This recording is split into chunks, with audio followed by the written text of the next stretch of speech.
Evening snack కోసం నేను పెసరపప్పుని నానబెట్టానండి. పెసరపప్పుతో చేసిన పునుగులు చేయాలి అనుకుంటున్నానండి.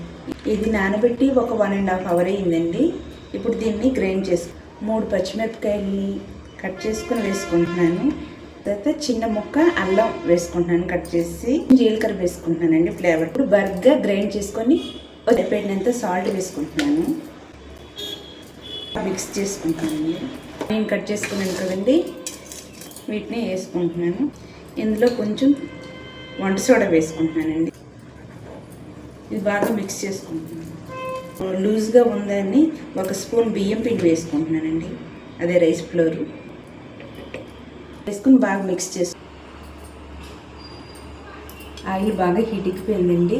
చిన్నవి వేసుకుంటే చాలా ఇష్టం అండి, అందుకే చిన్న చిన్న బాల్స్ వేస్తున్నాను. మీడియం ఫ్లేమ్లో పెట్టుకోవాలండి. హై ఫ్లేమ్లో పెట్టుకుంటే పైన బాగా ఫ్రై అయిపోతుంది, కానీ లోపల అయితే మాత్రం బాగా ఇది అవ్వదు. అందుకే బాగా ఫ్రై అవుతున్నాయి, బాగా డీప్ ఫ్రై అయిపోయింది. చూసారా, ఈ చిట్టి చిట్టి పెసర పునుగులు చాలా బాగున్నాయి.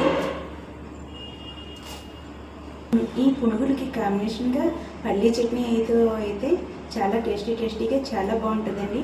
నచ్చితే లైక్ చేసి సబ్స్క్రైబ్ చేసుకోండి. Bye bye.